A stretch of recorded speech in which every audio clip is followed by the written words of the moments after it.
Hello, my name is Rachel and I'm here today to talk about my TBR for the month of June, for the QueerLit Readathon, for just Pride Month in general. So I'm very excited for the QueerLit Readathon. This is a readathon that takes place throughout the month of June. You just read gay stuff and queer stuff and LGBT stuff and all of those good things. And there is a bingo board, which I haven't crossed things off. I never really cross things off with bingo boards. I just read what I want to read, which is fine by me. But yeah, I will try and link some of that stuff down below on the Twitter page if you want to go and check the readathon out. Okay, so we're going to start with some rereads. So the first book that I'm planning to reread is Carry On by Rainbow Rowell. I have read this before and really enjoyed it. It's the fan fiction of Baz and Simon, who a girl writes fan fiction about in Fangirl.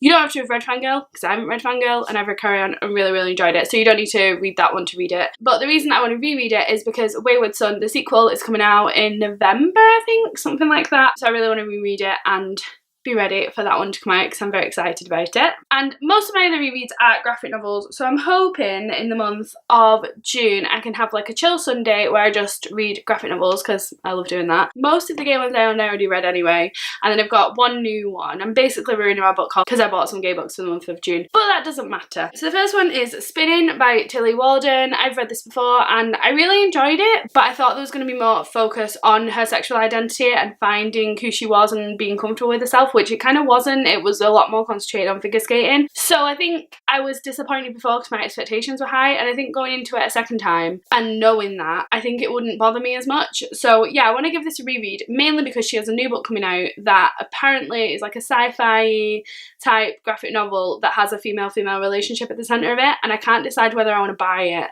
So I'm going to reread this, see her writing style, and really decide whether I want to buy it or not. Then I have both of Alison Bechdel's memoirs, Funhome, a family tragicomic, and Are You My Mother, a comic drama.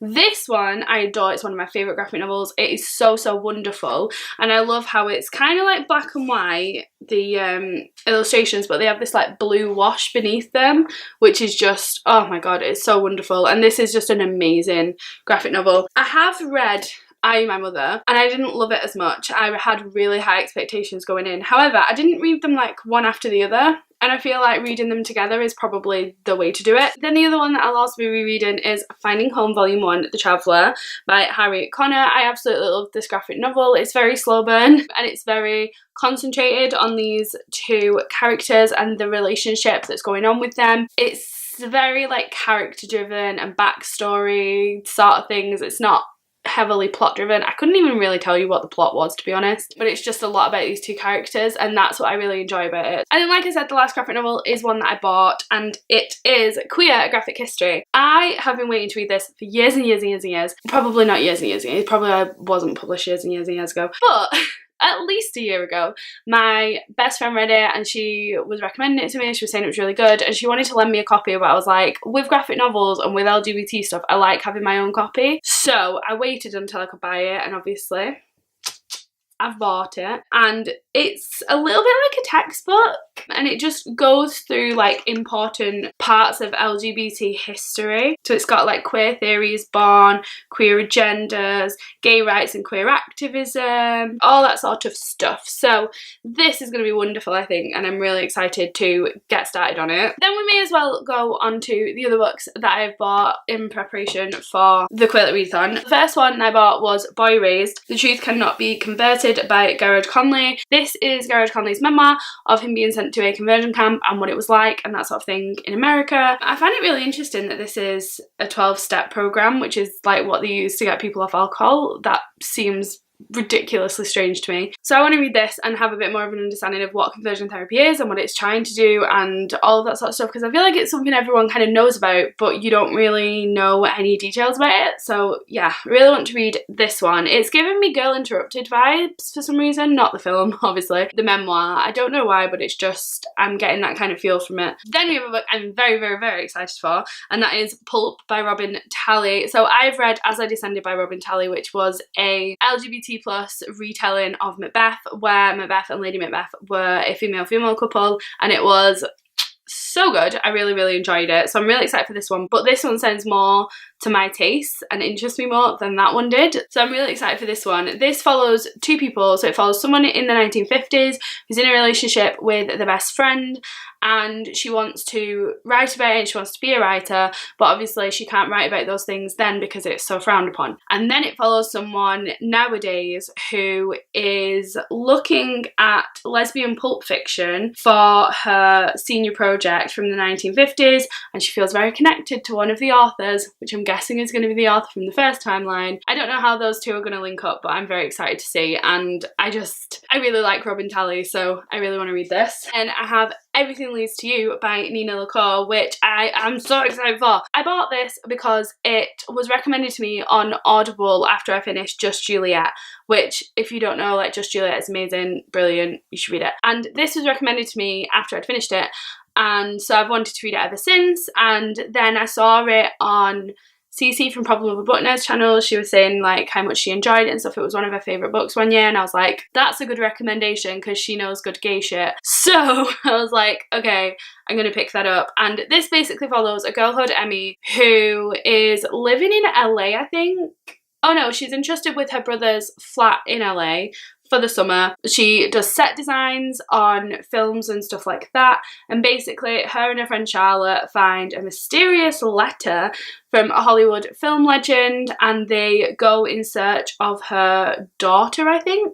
It's supposed to be like a very cutesy, contemporary LGBT story. The next two books I'm planning to read are both historical fiction. So the first one is Affinity by Sarah Waters. I read Fingersmith by Sarah Waters last year and just adored it. It was so fantastic. But because Sarah Waters' writing is very intense and very rich and brilliant, you can't really read them like one after the other. So I've needed a break from her, even though it was so good, which seems weird, but yeah. And this is the one that's really appealing to me at the moment. So this follows a woman who, I think she goes to interview a woman who's in prison in the Victorian period, and basically sort of becomes infatuated with this woman who she goes to visit. So I'm very excited for this. This sounds fantastic, and I think the main reason that I want to read this right now is because I've been watching Gentleman Jack, and I've not been watching it. It's only just come out on the BBC here, so it's only one episode in, but I've been watching it online because it came out on HBO first. So I've watched 5 episodes, I've only got 1 left, and I'm loving it. It's so good. I think because of that, I'm wanting to read some like historical lesbian-y type books.